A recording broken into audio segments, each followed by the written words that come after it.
The potter and the clay. The word that came to Jeremiah from the Lord. Arise, and go down to the potter's house, and there I will let you hear my words. So I went down to the potter's house, and there he was working at his wheel.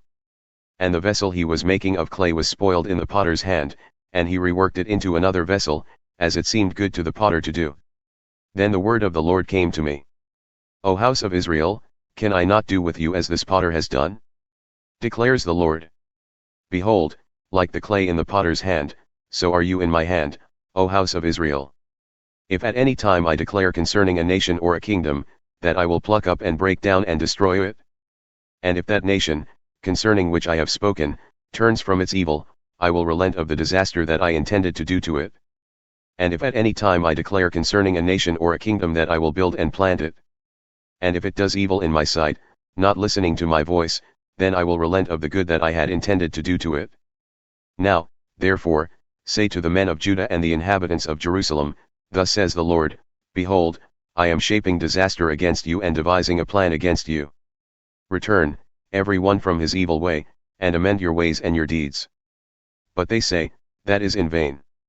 We will follow our own plans, and will every one act according to the stubbornness of his evil heart.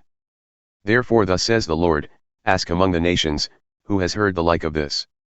The virgin Israel has done a very horrible thing. Does the snow of Lebanon leave the crags of Syrian? Do the mountain waters run dry, the cold flowing streams? But my people have forgotten me, they make offerings to false gods, they made them stumble in their ways, in the ancient roads, and to walk into side roads, not the highway. Making their land a horror, a thing to be hissed at forever. Everyone who passes by it is horrified and shakes his head. Like the east wind I will scatter them before the enemy. I will show them my back, not my face, in the day of their calamity. Then they said, Come, let us make plots against Jeremiah, for the law shall not perish from the priest, nor counsel from the wise, nor the word from the prophet.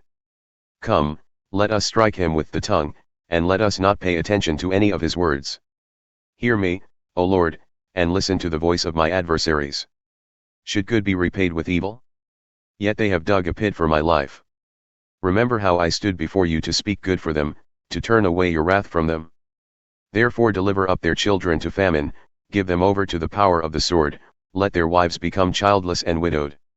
May their men meet death by pestilence, their youths be struck down by the sword in battle. May a cry be heard from their houses, when you bring the plunderer suddenly upon them. For they have dug a pit to take me and laid snares for my feet. Yet you, O Lord, know all their plotting to kill me. Forgive not their iniquity, nor blot out their sin from your sight. Let them be overthrown before you, deal with them in the time of your anger.